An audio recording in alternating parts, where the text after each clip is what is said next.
Students, हम लोग metallurgy की बात कर रहे थे कि how we can extract metals from the ore and the various steps which are involved in extracting a particular metal from its ore depends upon the type of the ore, nature of impurities and reactivity of the metal. ये हम देख रहे थे, हम उसी को आगे continue करते हैं। अब क्वेश्चन ये है कि हम मिनरल को, कल हम बात जब कर रहे थे कि हमारे जो मेटल्स या उनके कंपाउंड्स मिनरल्स में पाए जाते हैं, तो सभी मिनरल्स को हम ओर की तरह नहीं ले सकते हैं। तो हम किसी भी मिनरल को ओर कैसे सिलेक्ट करते हैं, तो हमने क्या देखा था कि जो बातें ध्यान रखनी है सबसे पहले कि जो आपका मिनरल है, if it is easily available,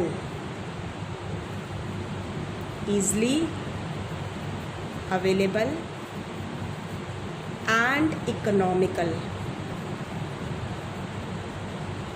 we can take this mineral as an ore.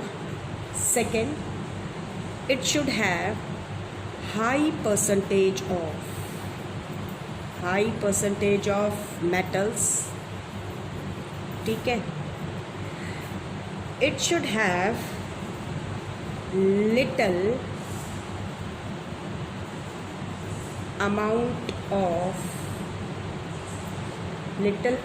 you can say associated impurities. जो impurities हैं वो बहुत थोड़ी मात्रा में होनी चाहिए, ठीक है। and it should require fewer or lesser, you can say, metallurgical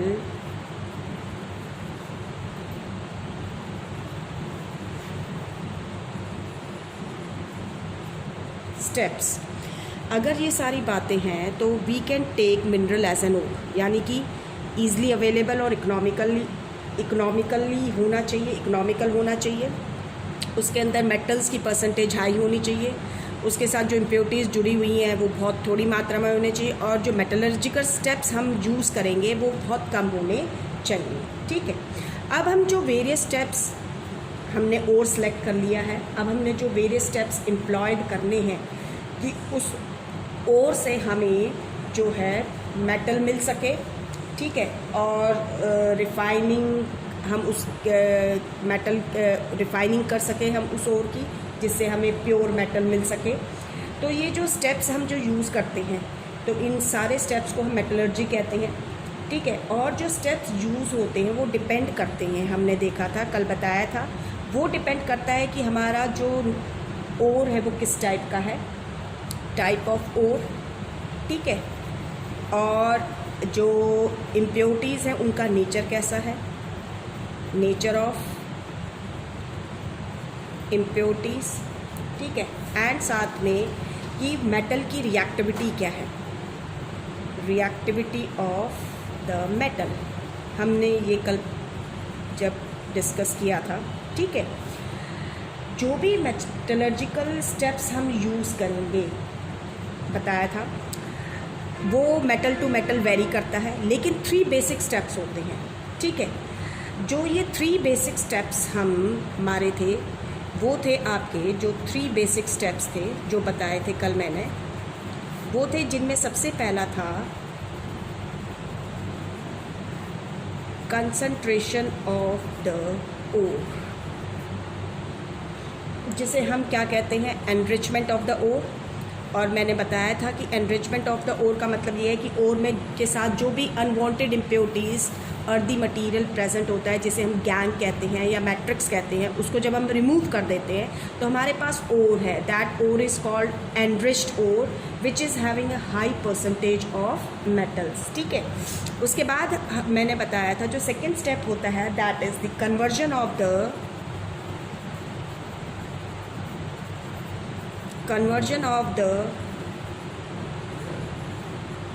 concentrated ore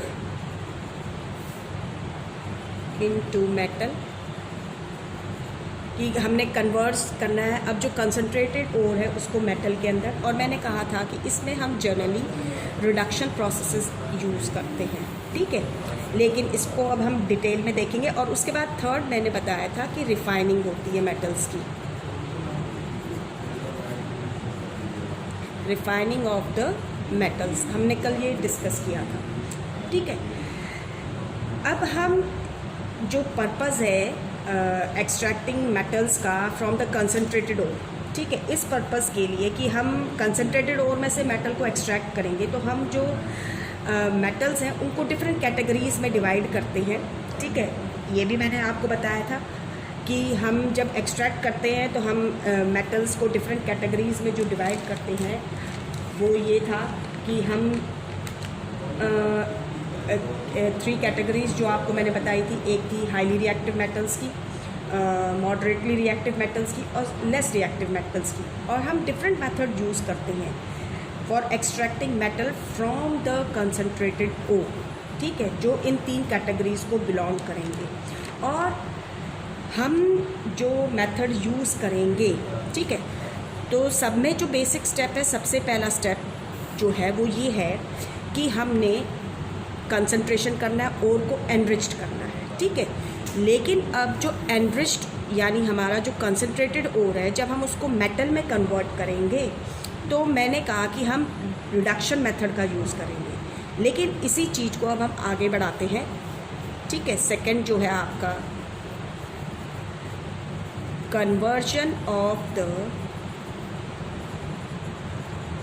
concentrated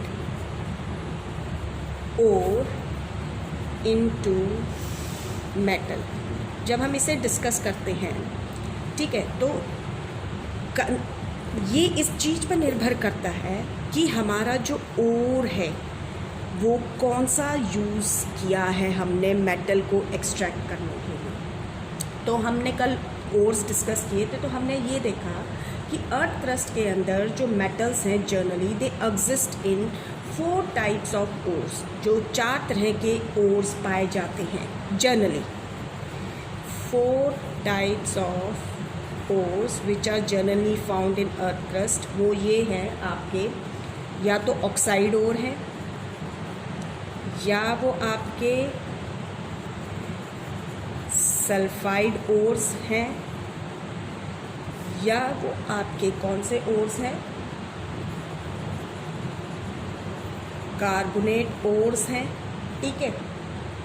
और चौथा, या वो आपके हैलाइड ओर्स हैं, ठीक है। अब हमने जब कन्वर्जन करना है, कंसंट्रेटेड ओर को मेटल में कन्वर्ट करना है, तो ये निर्भर करता है कि हमारा ओर ऑक्साइड ओर है उस मेटल का, या सल्फाइड ओर है, या कार्बोनेट ओर है, या हैलाइड ओर है, ठीक है। अगर ऑक्साइड ओर है या हैलाइड ओर है तो हम कोई प्रॉब्लम नहीं है, हम रिडक्शन मेथड यूज़ करेंगे, ठीक है। लेकिन when we are having a carbonate ore और सल्फाइड ओर, अगर हमारे जो ओर्स हैं जिस मेटल को हम एक्सट्रैक्ट कर रहे हैं उसके कार्बोनेट या सल्फाइड ओर हैं, तो हमारे पास जो पहला स्टेप आता है वो ये है, we convert these carbonate ores और सल्फाइड ओर्स इनटू ऑक्साइड्स, ठीक है।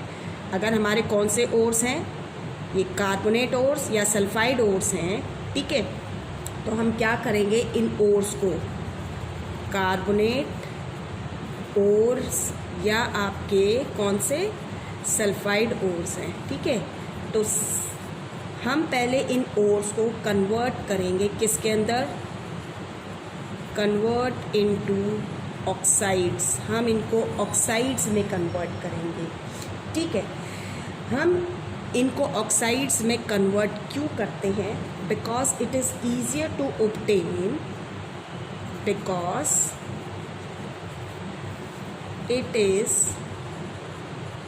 easier to obtain metals from their oxides by reduction, ठीक है, क्योंकि हम रिडक्शन मेथड को डिस्कस करेंगे। हम कन्वर्ट कार्बोनेट और सल्फाइड ओर को इसमें कन्वर्ट करेंगे ऑक्साइड्स में। क्यों? Because it is easier to obtain metals from their oxides by reduction method than from carbonates और सल्फाइड्स।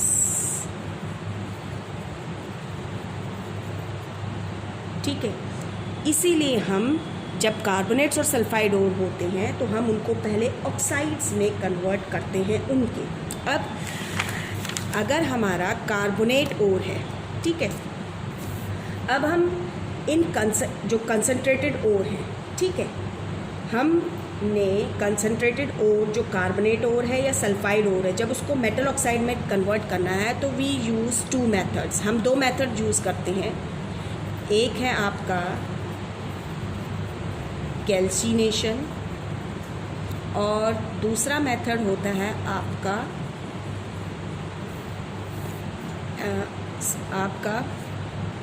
हम जो मेथड यूज़ करेंगे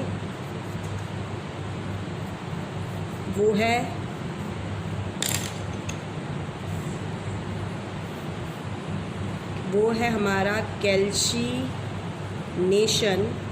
और जो दूसरा मेथड है दैट इज़ रोस्टिंग। वो है कौन सा है? Roasting method. ठीक है, कैल्सिनेशन आपका इट इज़ द प्रोसेस, ये हमारा प्रोसेस होता है in which carbonate ores are strongly heated in the absence of air, or you can say limited amount of air, to convert it into metal oxide। ठीक है, जो हमारे carbonate ores हैं उनको हम उनके मेटल ऑक्साइड्स में कन्वर्ट करने के लिए स्ट्रांगली हीट करेंगे in the absence of air या लिमिटेड अमाउंट ऑफ एयर में। जैसे हम अब इसमें जब आगे डिस्कस करेंगे तो जिंक कार्बोनेट का जो ओर होता है हम इसको हीट करते हैं, ठीक है, स्ट्रांगली कैल्सिनेशन करेंगे तो it will get converted into zinc oxide and carbon dioxide gas is released.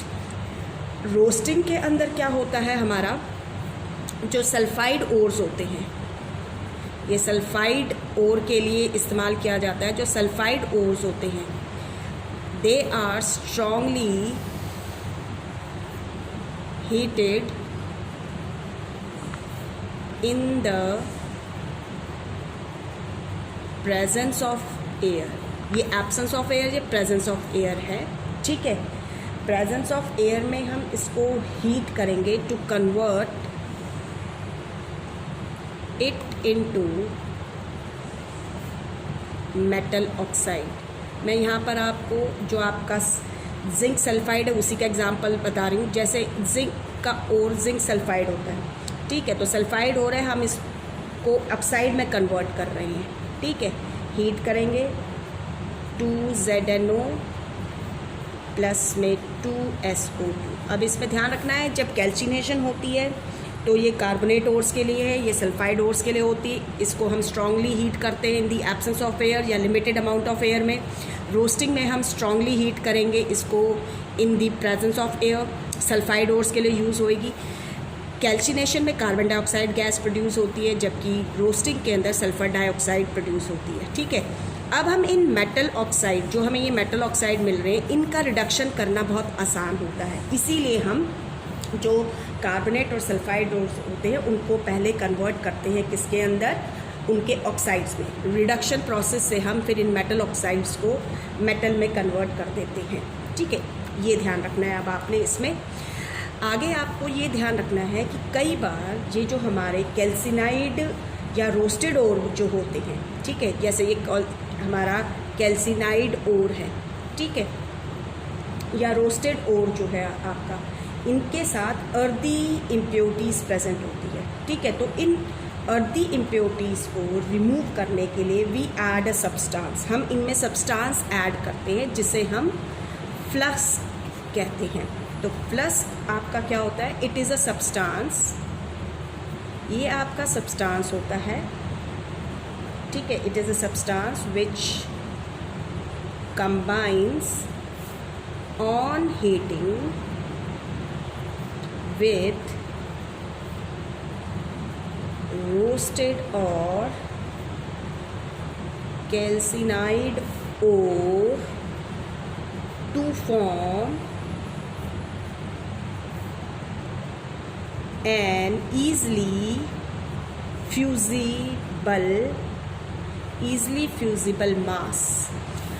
जो हम सब्सटेंस ऐड कर रहे हैं उन अर्दी इम्प्योरिटीज़ को रिमूव करने के लिए, ठीक है। तो ये वो सब्सटेंस होता है जब हम हीट करते हैं रोस्टेड और कैल्सिनाइड ओर के साथ, ये बहुत आसानी से एक फ्यूजिबल मास बनाता है जिसे हम क्या कहते हैं, which is known as slag. जो सब्सटेंस ऐड हो रहा है अर्दी इम्प्योरिटी को रिमूव करने के लिए फ्लक्स है, और जब कंबाइन होके उन अर्दी इम्प्योरिटीज़ के साथ जो फ्यूजिबल मास बनेगा दैट इज़ कॉल्ड स्लैग। इसको स्लैग कहते हैं, आपने ये ध्यान रखना है, ठीक है।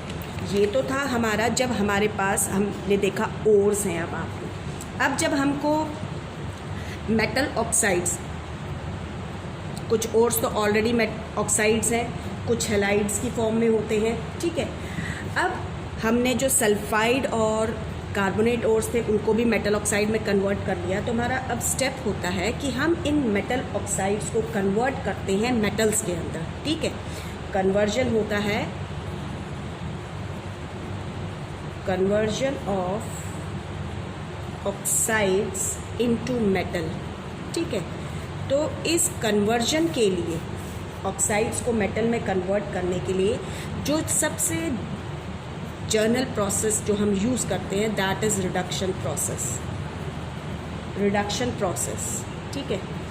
लेकिन ये जो रिडक्शन प्रोसेस है, हम कौन सा रिडक्शन प्रोसेस यूज़ करेंगे, it depend upon the reactivity of the metal.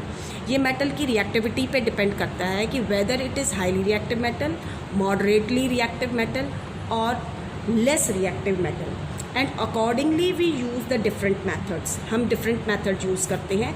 इसमें जो मेथड हम यूज़ करेंगे, जो आपको बताए जाएंगे, दैट इज़, इसमें एक होता है सेल्फ रिडक्शन मेथड, ठीक है।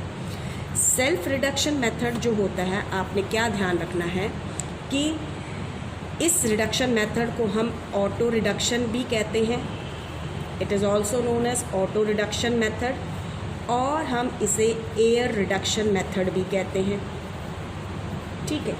आपको ध्यान रखना है कि जो आपके मेटल ऑक्साइड्स जो लेस इलेक्ट्रोपॉजिटिव एलिमेंट्स के होते हैं, ठीक है, कौन से, जो लेस इलेक्ट्रोपॉजिटिव एलिमेंट्स या आप जिन्हें लेस रिएक्टिव एलिमेंट्स कहते हैं, उनके जो ऑक्साइड्स होते हैं जो कि आपके रिएक्टिविटी सीरीज़ में बॉटम में प्लेस्ड हैं, ठीक है। The oxides of less reactive, the oxides of less reactive metals, ठीक है, which are placed near the bottom of the reactivity series, they are reduced by this method which is called self reduction method, ठीक है, to get free metals, ठीक है। इसके अंदर हम क्या करेंगे, जो आपका ऑक्साइड है, ठीक है, हमने कंसनट्रेट सबसे पहले ओर की क्या की, कंसंट्रेशन की, ठीक है। उसके बाद हमारा अगर ओर सल्फाइड ओर है या कार्बोनेट ओर है तो उसको मेटल उसके ऑक्साइड में कन्वर्ट किया, ठीक है। अगर वो ऑलरेडी ऑक्साइड है तो भी कोई बात नहीं है, तो भी हम क्या करेंगे, सेल्फ रिडक्शन करेंगे। लेकिन हम किन मेटल्स की बात कर रहे हैं, हम जो लेस रिएक्टिव मेटल्स हैं उनकी बात कर रहे हैं। तो उनके जो ऑक्साइड्स होंगे हम उनको सिंपली हीट करके, तो इसके अंदर हम क्या होता है, सिंपली हीटिंग करते हैं, simply heating them into the air,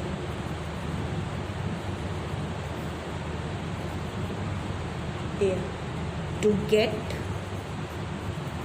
free metal, ठीक है, from their ऑक्साइड्स। तो हमने क्या देखा, लेस रिएक्टिव मेटल्स के जो ऑक्साइड्स होते हैं उनमें हम सेल्फ रिडक्शन मेथड यूज़ करते हैं उनके फ्री मेटल्स ऑब्टेन करने के लिए, और इस मेथड में हम सिंपली हीट करते हैं उनको एयर की प्रेजेंस में। आगे बात समझ में, इस मेथड में कोई भी no reducing agent is required, कोई रिड्यूसिंग एजेंट की ज़रूरत नहीं होती है, no reducing agent is required. ठीक है, इस तरह की रिडक्शन प्रोसेस में। नेक्स्ट जो रिडक्शन प्रोसेस हम यूज़ कर सकते हैं, ठीक है, जो नेक्स्ट हम रिडक्शन मेथड जो हम पढ़ेंगे इसमें, दैट इज़ केमिकल रिडक्शन। वो है आपकी केमिकल रिडक्शन है। ठीक है, केमिकल रिडक्शन के अंदर हम क्या करते हैं, we use reducing agents, reducing agents का इस्तेमाल होएगा, रिड्यूसिंग एजेंट्स आर यूज्ड। ठीक है, जो रिड्यूसिंग एजेंट्स हम यहाँ पर यूज़ करते हैं, कार्बन कोक की फॉर्म में भी यूज़ हो सकता है, कोल की फॉर्म में भी यूज़ हो सकता है as a reducing agent.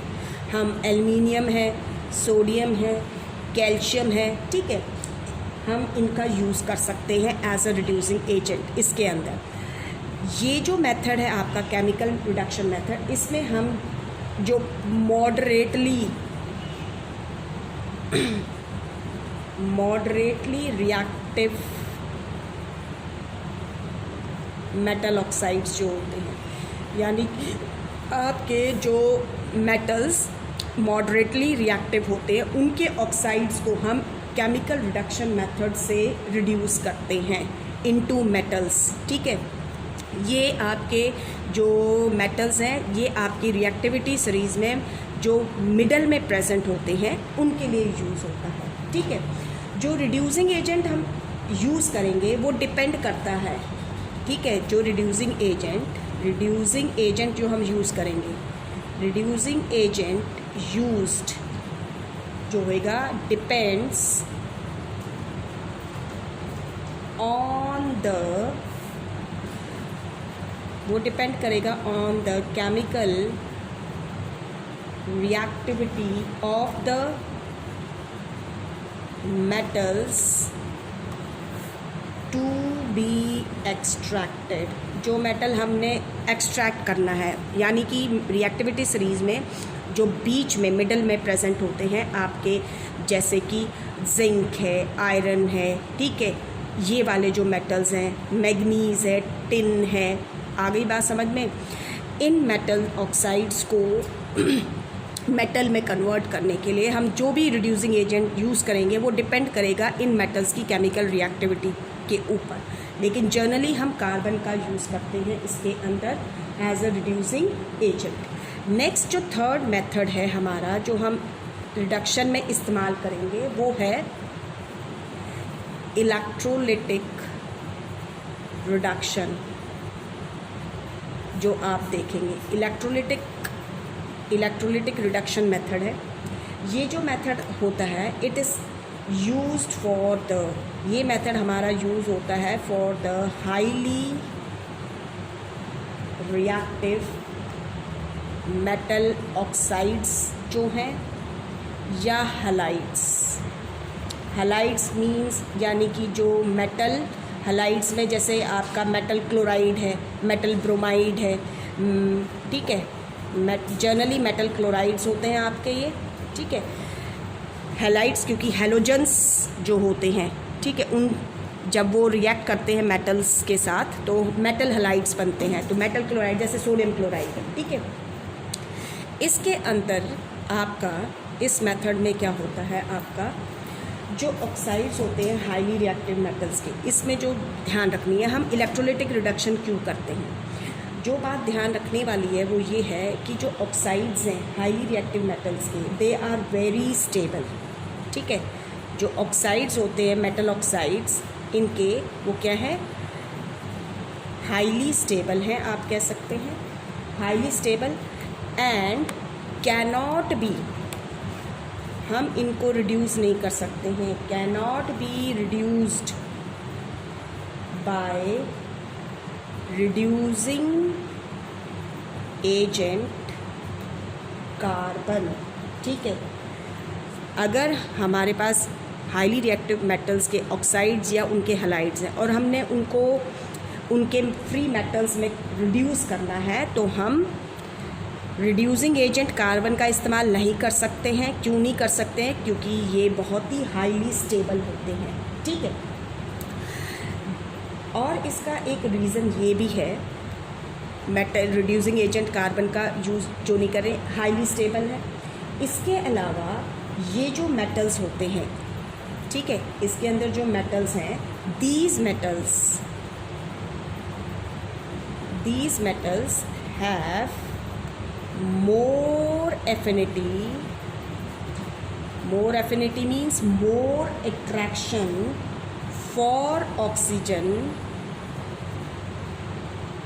than carbon के कंपैरिजन में इन मेटल्स की जो एफिनिटी है, अट्रैक्शन है, वो ऑक्सीजन के लिए ज़्यादा होती है, because these metals are highly reactive metals. Sodium है, पोटेशियम है, ठीक है, हाईली रिएक्टिव मेटल्स यही है ना, सोडियम, पोटेशियम, कैल्शियम, एल्यूमिनियम, ठीक है, मैग्नीशियम है। तो these metals being highly reactive they have more affinity for oxygen than carbon. So carbon is unable, carbon जो है वो अनएबल होता है, unable to remove oxygen from these metal oxides and hence cannot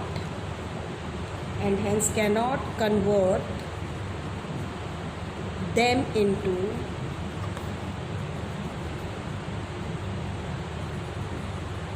free metals. ये ध्यान रखना है, ठीक है। इसके अंदर क्या होता है, it is done by passing electric current through the. हम मोल्टन सॉल्ट लेते हैं। अब मोल्टन सॉल्ट जो है वो मोल्टन क्लोराइड भी हो सकता है, ठीक है, या मोल्टन ऑक्साइड भी हो सकता है, ठीक है। एक तरीके से वी आर डूइंग इन, हम मोल्टन जो क्लोराइड या ऑक्साइड है, हम इनकी क्या करते हैं, इस मेथड में इलेक्ट्रोलिसिस करते हैं, ठीक है। By passing electrolysis means by passing electric current we are splitting them, हम इनको स्प्लिट करते हैं, ठीक है। एंड इस प्रोसेस के दौरान, during this process, pure metal जो होएगा, इस प्योर मेटल इज ऑब्टेन्ड, ये हमें मिलेगा, इज ऑब्टेन्ड ऑन कैथोड, ये हमें कैथोड पे मिलता है, ये ध्यान रखिएगा जब हम इलेक्ट्रोलिटिक रिडक्शन करते हैं। इसके अंदर आपने ध्यान रखना है, इसमें आपने क्या ध्यान रखना है कि जो कैथोड है हमारी, ठीक है,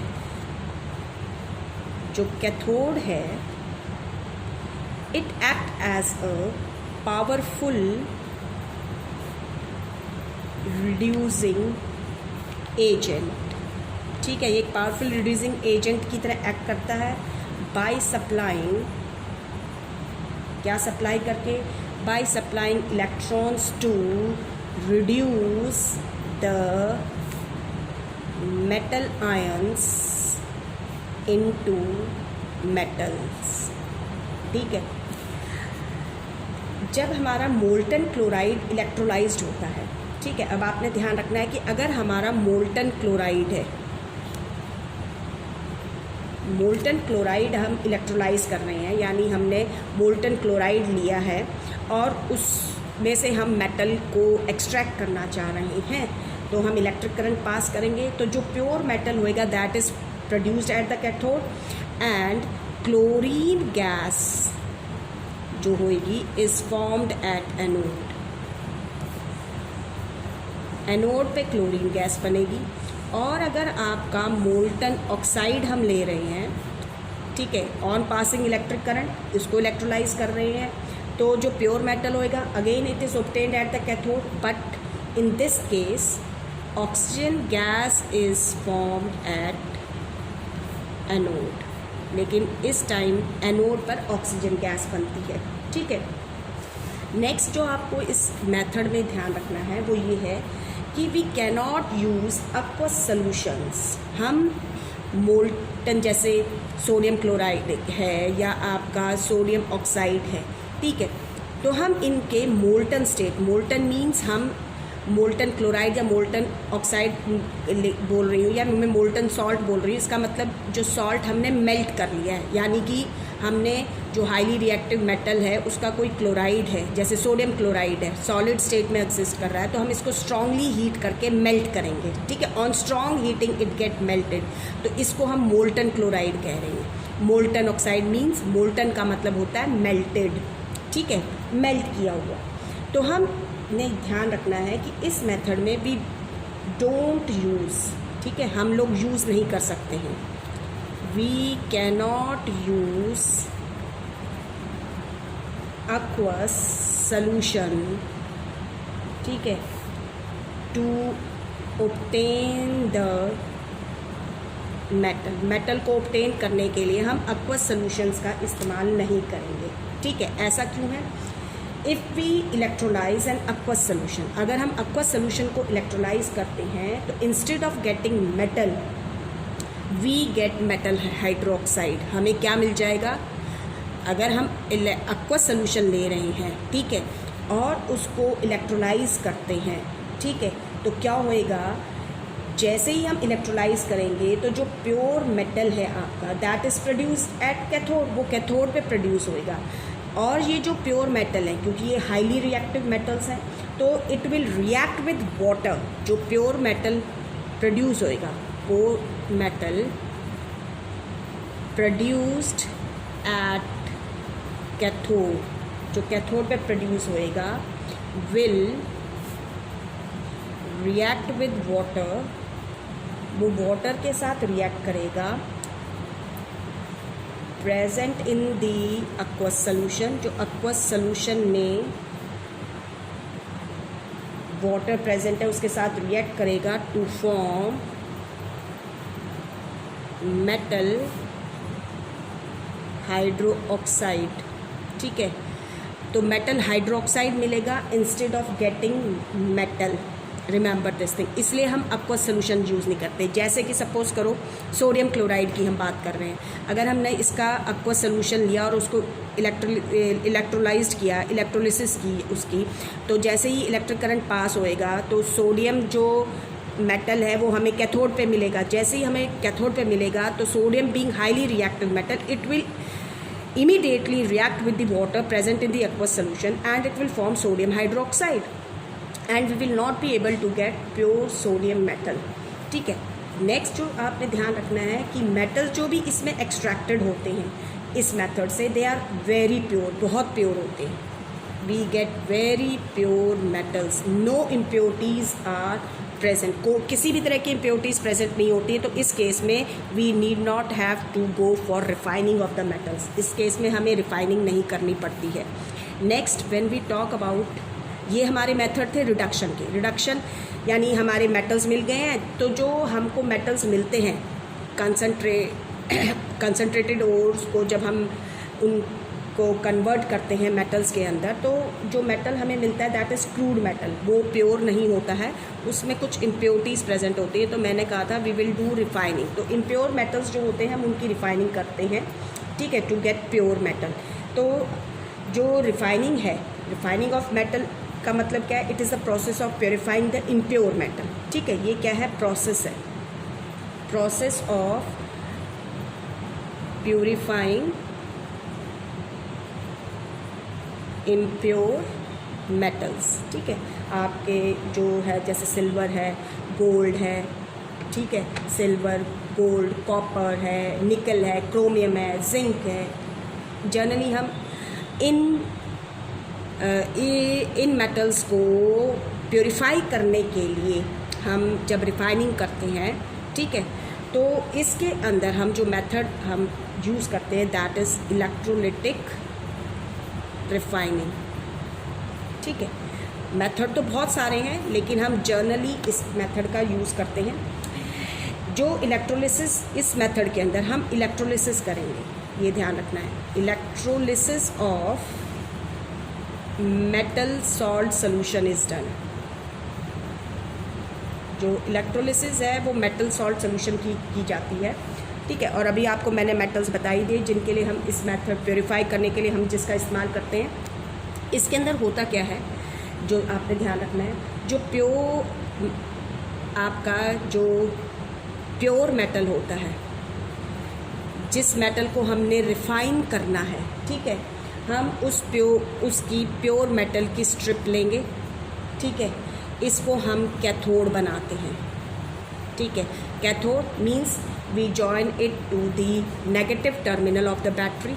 प्योर मेटल स्ट्रिप लेंगे, ठीक है, थिन स्ट्रिप होएगी which will act like a cathode, यानी जिस मेटल को भी हमने प्योरीफाई करना है हम उसकी प्योर स्ट्रिप, थिन स्ट्रिप को कैथोड बनाएंगे, ठीक है। और जो इम्प्योर ब्लॉक होएगा, impure block of metal, that is made as anode, हम उसको एनोड बनाते हैं। यानी कि हम जो मेटल जिसकी भी हम प्योरीफिकेशन करने जा रहे हैं, उसकी इम्प्योर मेटल की थिक ब्लॉक को क्या करेंगे, बैटरी के पॉजिटिव टर्मिनल के साथ जोड़ देंगे और एनोड बनाएंगे। और जो इसमें इलेक्ट्रोलाइट यूज़ करेंगे, the electrolyte which is used is the salt solution, वो सॉल्ट सोल्यूशन होएगा ऑफ द मेटल, जो मेटल हम प्योरीफाई करने जा रहे हैं उस मेटल का सॉल्ट सोल्यूशन हम लेंगे एज एन इलेक्ट्रोलाइट। और क्या होता है, when we pass electric current, जैसे ही हम मेटल सॉल्ट सोल्यूशन में से इलेक्ट्रिक करंट को पास करेंगे तो जो प्योर मेटल होता है, जो मेटल होएगा, क्योंकि जो सॉल्ट सोल्यूशन होता है, ठीक है, जो सॉल्ट सोल्यूशन हम इलेक्ट्रोलाइट की तरह यूज़ कर रहे हैं उसके अंदर क्या प्रेजेंट होंगे, जो प्योर मेटल है उसके आयंस प्रेजेंट होंगे, प्योर मेटल आयंस होंगे। These ions will move towards the cathode. ये जो प्योर मेटल्स के आयंस हैं, ठीक है, जो सॉल्ट सोल्यूशन में से हम इलेक्ट्रिक करंट पास कर रहे हैं, तो जो प्योर मेटल आयंस हैं, ठीक है, सोल्यूशन में से they will move towards the cathode, वो कैथोड की तरफ मूव करेंगे and they will take the electrons from the cathode and will get reduce to metal, और मेटल में रिड्यूस होके they start getting deposited at the cathode, वो cathode पे deposit होने लग जाएंगे। और क्या होएगा, जितना अमाउंट आयंस का सोल्यूशन में से कैथोड की तरफ जाके मेटल्स की फॉर्म में, मेटल आयंस जो है सोल्यूशन में से जाके जब कैथोड पे डिपॉजिट होंगे, उतना ही सेम अमाउंट के मेटल आयंस जो हैं वो एनोड पे फॉर्म होंगे, ठीक है। एनोड पे जो इम्प्योर ब्लॉक था, ठीक है, तो वहाँ से जो इम्प्योर मेटल है, जो मेटल हम प्योरीफाई कर रहे हैं, वो क्या करेंगे, वो मेटल, इम्प्योर मेटल वहाँ पर जो है प्रेजेंट, वो क्या करेगा, it will lose electron to the anode, वो एनोड को इलेक्ट्रॉन लूज़ करेगा एंड मेटल आयंस बनेंगे, they will move into the solution, ठीक है। तो मेटल आयंस एनोड से मूव कर जाएंगे, जो मेटल आयंस होंगे वो मूव कर जाएंगे कहाँ पर, सॉल्यूशन में, ठीक है। अब जो इम्प्योर हमने एनोड बनाई थी उसमें जो इम्प्योरिटीज़ प्रेजेंट होती हैं, ठीक है, जो इम्प्योरिटीज़ प्रेजेंट होंगी, जो सॉल्युबल इम्प्योरिटीज़ होंगी वो तो क्या हो जाएंगी, डिज़ोल्व हो जाएंगी, जो सॉल्यूशन है उसमें, डिज़ोल्व इन सॉल्यूशन, वो सॉल्यूशन में डिज़ोल्व हो जाएंगी। और जो इनसॉल्युबल इम्प्योरिटीज़ होती हैं, insoluble impurities they get deposited below the anode, वो एनोड के नीचे डिपॉजिट हो जाएंगी एज एनोड मड, किस फॉर्म में, एनोड मड की फॉर्म में वो डिपॉजिट हो जाएंगी, ठीक है। जो आयंस की डेफिशिएंसी होती है सॉल्ट सोल्यूशन में, क्योंकि सॉल्ट सोल्यूशन में से जो मेटल आयंस है they are moving towards the cathode, तो उस डेफिशिएंसी को, उस कमी को कौन पूरा करता है, जो इम्प्योर मेटल है आपका एनोड पे प्रेजेंट होता है, वो उस कमी को पूरा करता है, उस डेफिशिएंसी को पूरा करता है। तो इसी वजह से क्या होता है, जो साइज़ ऑफ एनोड है, ठीक है, साइज़ ऑफ एनोड जो होता है, थिक ब्लॉक इसीलिए हम यूज़ करते हैं, इट डिक्रीजेस, वो डिक्रीज़ होता चला जाता है, ठीक है। और जो साइज़ होता है कैथोड का, इट गोज़ ऑन इंक्रीजिंग, वो बढ़ता रहता है, ठीक है। तो size of anode keeps on decreasing while that of the cathode keeps on increasing, ठीक है। एंड जो आपका प्योर मेटल होगा that get deposited on cathode, वो कैथोड पे डिपॉजिट होता रहता है, ठीक है, वो आपका कैथोड पे डिपॉजिट होएगा। साइज क्योंकि मेटल जो है एनोड से इम्प्योर मेटल जो है आयंस की फॉर्म में सोल्यूशन में आता जा रहा है, तो इसलिए उसका साइज़ घटता जाएगा, और प्योर मेटल उस पर डिपॉजिट होता जा रहा है, किस पे, कैथोड पे, तो इसलिए उसका साइज़ बड़ा होता जाता है। अब हम इन्हीं सारे मेथड्स को जो आपकी मेटलर्जी जो बेस्ड है रिएक्टिविटी सीरीज़ पर, उसमें अब इन्हीं चीज़ को डिस्कस करेंगे कि कहाँ पर हमने कौन सा मेथड कैसे यूज़ करना है।